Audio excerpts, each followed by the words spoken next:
Guru tuh protes keras betul gitu. Karena kita pernah menjadi pansus guru, protes keras betul. Kita sudah 20 tahun tapi tidak pernah bisa menjadi ASN. Sementara ada orang yang baru, tapi dia nilainya memang bagus. Tapi di sisi lain kalau dia ini yang akan ngajar generasi penerus kita.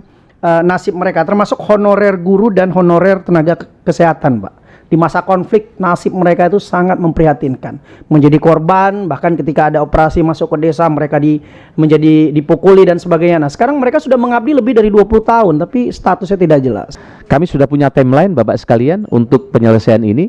Targetnya PP itu selesai itu di 3. Bagaimana Pak Menteri bisa menerapkan apa yang Pak Menteri sampaikan ini dan memastikan itu bisa diterapkan di daerah, terutama pengangkatan honorer. Kita tahu tentu Bupati juga punya kebijakan, walaupun sebenarnya honorer itu tidak dibutuhkan karena pegawai-pegawai daerah itu sudah lebih dari cukup, tapi karena ada kepentingan politik tentu dia harus mengangkat. Walaupun sebenarnya di pusat juga itu terjadi, ada pengangkatan karena balas budi. Tapi kalau di pusat itu kan memang posisinya sudah ada. Kalau di daerah itu baru diadakan dan akan menggerus APBD. Sehingga ada sebagian daerah yang justru belanja pegawainya justru jauh lebih besar daripada belanja langsung. Nah, Pak Menteri dulu jadi bupati punya kebijakan yang sangat bagus. Nah, bagaimana sekarang menjadi menteri, bagaimana kebijakan itu bisa dipastikan menjadi sebuah undang-undang, menjadi sebuah aturan yang dipaksakan ke daerah. Itu satu. Yang kedua, Pak Menteri, ini honorer kita ada 2,3 juta. Mohon diluruskan kalau salah. Yang akan diangkat pada tahun ini adalah 572 kalau tidak salah ya. 72.000. Nah, apakah sudah ada planning, perencanaan untuk sisanya? Ada satu pertanyaan, satu klarifikasi, dan 4 aspirasi. Di media itu ada soal TNI atau Polri memang bisa mengisi jabatan di lingkungan sipil atau ASN. Aspirasi kedua ini dari guru, para pengelola sekolah, supaya kalau nanti dibuka P3K, tenaga pendidik yang ikut P3K ditempatkan tetap di lembaganya, jangan ditarik keluar. Yang kedua dari penyuluh agama. Ini penyuluh agama juga ada kekhawatiran nasibnya belum diperhatikan. Terakhir klarifikasi Pak Menteri, saya mendengar pegawai, mungkin istilahnya menjadi dalam tanda petik pegawai siluman itu Pak, bahwa dia itu setiap bulan itu mendapatkan jumlah tertentu yang itu berasal dari honor gaji pegawai yang tidak ada pegawainya. Saya mendengar itu Pak Menteri. Saya kira itu perlu dan informasinya cukup valid Pak Menteri yang saya dengar itu. Nah, saya berharap kali ini mungkin Pak Menteri lebih cermat untuk memantau dan menyelidiki setiap usulan pengangkatan tenaga honorer dari daerah-daerah. Karena banyak yang masih ada nepotisme, kolusi dan sebagainya, sehingga orang-orang yang sudah berpuluh tahun menjadi tenaga honorer itu tidak diangkat, dan orang-orang yang baru 3 atau 4 tahun kemudian diusulkan dan diangkat, dan itu terjadi. Kemudian yang kedua tentang bagaimana rekrutmen tenaga ASN ini, saya melihat ada semacam diskriminasi dan ketidakadilan. Nah, begitu banyak produksi sarjana yang terlahir setiap tahun. Ini bukan, tapi mungkin dipertimbangkan tentang ASN yang berada dalam ikatan dinas, sekolah-sekolah kedinasan itu, yang kemudian mereka begitu gampang mendapatkan pekerjaan, bahkan di dalam ikatan dinas itu sudah digaji dalam sekolahnya. Dan orang-orang yang bergelut dan ini di sekian tahun mengeluarkan biaya yang begitu besar, sesudah itu mencari pekerjaan begitu susah. Ini harus ada skema untuk ini, barangkali jadi bahan renungan dari Pak Menteri. Pak Menteri, saya membaca di media sosial ada wacana pengangkatan PNS tanpa tes. Apa ini hoax atau memang wacana atau bagaimana? Ini yang dikeluarkan oleh Kemenpan juga. Tapi saya pikir ini kalau ini memang benar wacana ini, saya kira jadi solusi yang baik bagi persoalan pegawai ini. Cuman hanya saja wacana ini tentu harus direalisasikan dengan melihat kompetensi, lama pengabdian, lalu konsistensi pengabdian, kemudian KKN juga. Kuota yang hanya 20% untuk fresh graduate ini, ya harapan saya jangan sampai potensi fresh graduate ini jangan jadi terpinggirkan. Harapannya ada mekanisme ataupun seleksi yang dan kuota yang berbeda dengan P3K ini. Kemudian selanjutnya kuota P3K yang tidak sebanding dengan jumlah honorer yang ada ini masih menyisakan PR besar untuk kita. Dan untuk honorer yang tidak lulus ini saya harap tetap ada perlindungan maupun apresiasi terhadap rekan-rekan kita ini Pak Menteri, karena ini jumlahnya cukup masih banyak yang tersisa. Nah terakhir, beberapa bulan lalu saya sempat menerima puluhan guru honorer dari seluruh provinsi, dan salah satu aspirasi yang disampaikan terkait aturan linearitas dalam pengangkatan P3K Pak Menteri. Sedihnya salah satu guru SLB kemarin sempat curhat dan mengadukan ke saya bahwa pengabdiannya selama 15 tahun ini dianggap tidak layak untuk menjadi guru. Mereka ketika melakukan audiensi dengan Dirjen Kemendikbud mengklarifikasi terkait dengan linearitas ini, bahwa Dirjen dengan angkuhnya berkata bahwa ya simple, ibu tidak pantas menjadi guru karena beda latar belakang pendidikan, yang dia mengajar SLB tapi latar belakang pendidikan sosiologi. Nah saya harap hal-hal yang bersifat khusus seperti ini diberikan solusi dan pengecualian Pak, karena kan ya seperti jurusan SLB itu kan sangat jarang, sedangkan mereka sudah mengabdi selama 15 tahun mengurus anak-anak yang luar biasa ini Pak. Apa yang saya mau sampaikan dan sarankan ke sana adalah ini sudah mengabdi pada pemerintah, sudah mengabdi pada negara, sudah mengabdi pada rakyat, terutama para pendamping desa, para penyuluh KB, para penyuluh pertanian. Dalam roadmap atau dalam rencana strategis ASN ke depan, sekurang-kurangnya untuk P3, ini harapan mereka sekalian dijadikan P3K saja Pak Menteri. Ya, karena kalau terus-terus dilekatkan kepada program dan kegiatan, maka di situ selalu ada kepentingan politik berikut dalamnya. Dia menjadi pendamping apa, dilihat siapa menterinya. Dia menjadi pendamping apa, dilihat ininya. Sehingga dengan demikian kan mau tidak mau rekrutmennya akan selalu dipandang oleh publik ada kepentingan politiknya, sekalipun belum tentu karena mereka memang sudah profesional dengan pengalaman dan kompetensi yang ada. Saya mengusulkan mereka sekalian kita coba hitung seberapa kemampuan keuangan negara kita untuk 25 tahun ke depan. Taruhlah kalau Bapak punya rencana tadi 2023 2030, saya mengatakan 2025 2045 seperti yang Bapak katakan tadi ke depan, seluruh tenaga pendamping yang ada ini ya sekalian ditransfer menjadi P3K. Saya lebih sarankan P3K Pak daripada ASN ini. Kalau P3K ini kan ukuran-ukurannya lebih kepada profesionalisme. Ya, kalau Bapak punya ada statement di media ini terakhir yang saya bilang, kami salut sekali. Banyak ASN kita, pegawai negeri kita, baik di pusat maupun di daerah, digaji seperti tidak jelas kerjanya. Benar pernyataan Bapak di sebuah media, saya lupa media apa dan saya tidak mau sebut karena mempopulerkan medianya. Tapi pernyataan Bapak itu betul. Banyak pegawai tidak jelas datang ke ini, kemudian harusnya sudah dipensiunkan kalau perlu atau apa dan sebagainya. Salut itu dengan pernyataan itu Pak Menteri dan diteruskan saja. Ternyata dalam proses rekrutmen P3K di daerah, khususnya di Papua Barat Pak, khususnya untuk guru-guru dan tenaga pendidik, lebih banyak diutamakan oleh program pendidikan negeri dibandingkan dengan swasta. Nah ini menjadi problem, kuotanya dibagi habis untuk kuota sekolah negeri dibandingkan dengan swasta yang tidak memiliki kuota itu. Saya mendapatkan pengaduan daripada guru-guru di sektor swasta yang mereka berharap bahwa seharusnya tidak seperti itu, harusnya merata. Ini terjadi Pak Menteri, jadi hampir lebih banyak guru-guru negeri itu, honorer di negeri itu yang mendapatkan kuota-kuota dan swasta justru. Tapi kalau dilihat tentang pengabdian Pak, guru-guru swasta itu lebih banyak pengabdinya di daerah tertinggal, terpencil dibandingkan dengan guru-guru negeri. Itu yang guru tuh protes keras betul gitu, karena kita pernah menjadi pansus guru. Protes keras betul, kita sudah 20 tahun tapi tidak pernah bisa menjadi ASN, sementara ada orang yang baru tapi dia nilainya memang bagus, Tapi di sisi lain kalau dia ini yang akan ngajar generasi penerus kita.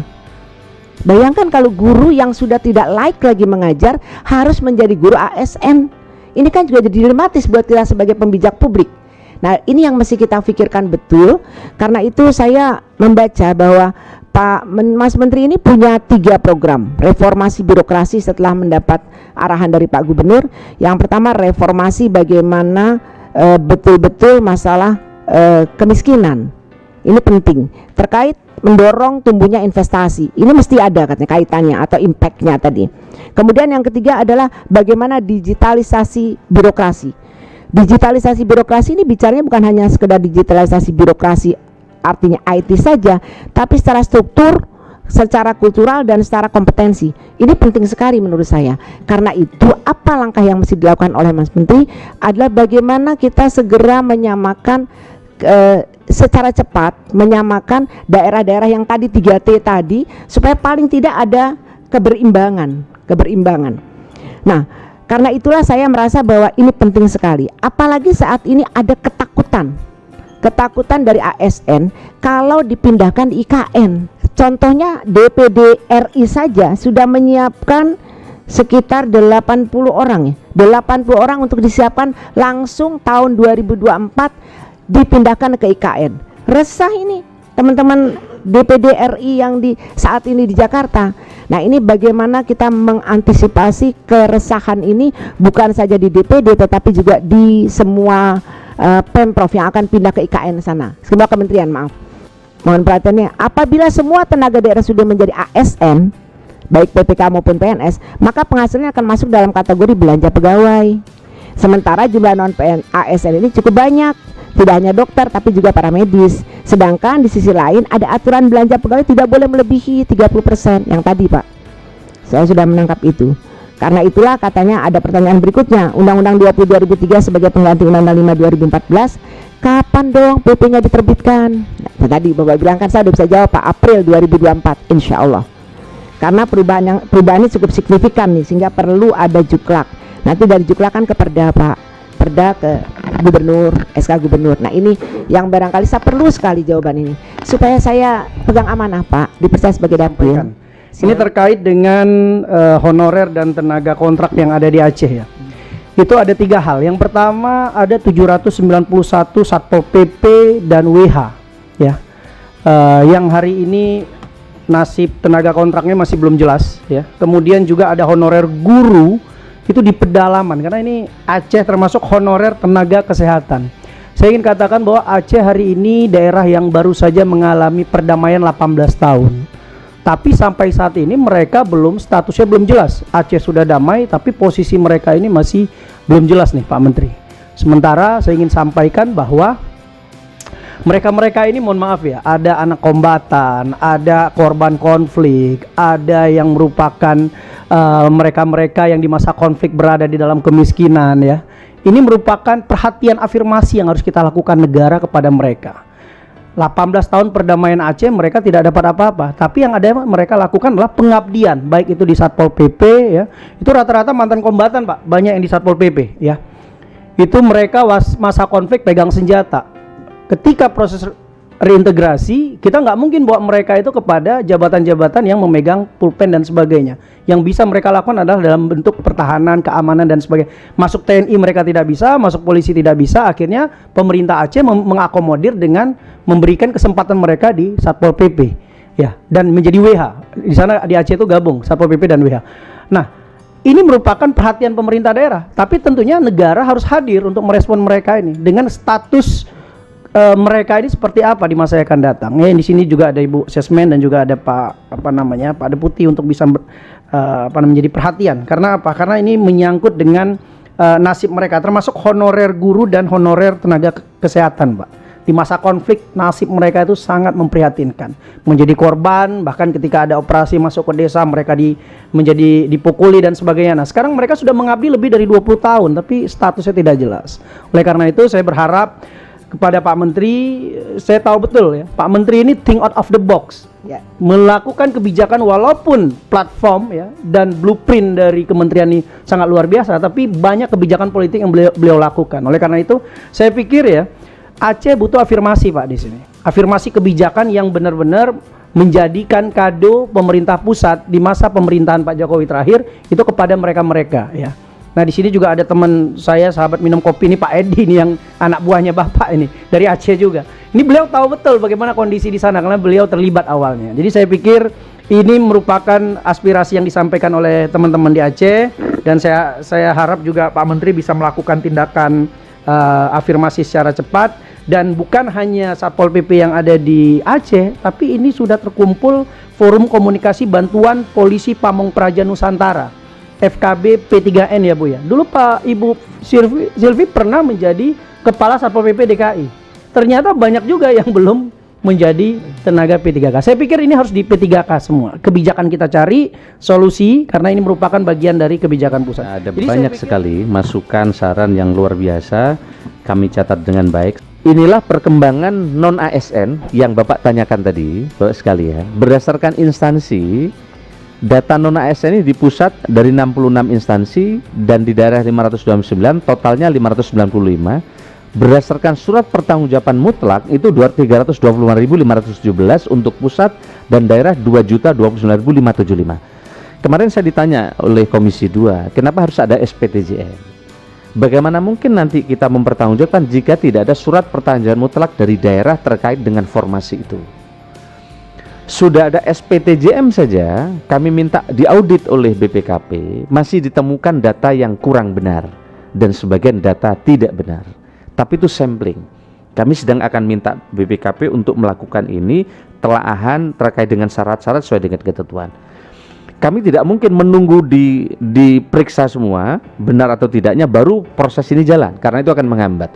Oleh karena itu ada surat pertanggungjawaban mutlak. Jika mereka yang ikut tes dan lolos sekarang ternyata ditemukan tidak memenuhi syarat, maka di lain kesempatan mereka bisa di take down. Karena ini akan merusak keadilan dari mereka yang telah memenuhi syarat bahkan sesuai dengan ketentuan yang telah berlaku. Inilah 3 langkah arah kebijakan penataan tenaga non ASN. Step pertama, melalui Kemenpan RB di dalam keputusan 684/2023 tentang mekanisme seleksi P3K JF dengan kuota yang tadi kami sampaikan 80% untuk non ASN dan untuk P3K dan 20% untuk fresh graduate. Yang kedua adalah verifikasi validasi dari BPKP dan BKN terhadap ASN yang telah terdata dan seterusnya melalui platform digital. Dan yang ketiga adalah jika adanya kebutuhan dan anggaran, maka P3K penuh waktu dan diprioritaskan untuk menjadi P3K penuh waktu. Inilah konsep kriteria P3K paruh waktu dan penuh waktu. Jika nanti akan ada pertanyaan akan kami jelaskan. Kami sudah punya timeline Bapak sekalian untuk penyelesaian ini. Targetnya PP itu selesai itu di 31 April telah ditetapkan. Oleh karena itu nanti masukan dan saran dari teman-teman akan kami tampung. Inilah ruang lingkup peraturan pelaksana Undang-Undang 20 tahun 2023, ada 16 poin. Mulai pengaturan budaya dan citra institusi, perluasan ruang lingkup dan mekanisme kerja P3K, ini yang akan kita atur di PP, jabatan manajerial dan non-manajerial, resiprokal ASN dan prajurit TNI atau anggota Polri, perbaikan kesejahteraan ASN, hak dan kewajiban ASN, yang ketujuh penetapan kebutuhan ASN, pengadaan CASN, kemudian penguatan sistem manajemen kinerja ASN, pengembangan talenta dan karir, pengembangan kompetensi, pemberhentian, organisasi profesi, digitalisasi manajemen ASN, penyelesaian sengketa, dan penataan tenaga non ASN. Inilah Bapak Ibu yang terhormat yang nanti akan diatur di dalam PP ruang lingkup. Kami targetkan di 10 April nanti 31 April sudah ditetapkan. Inilah siklus ya, tanggal 7 November membentuk tim perumus, 14 November mengadip dim RPP dan seterusnya. Harapan kami nanti akan bisa selesai.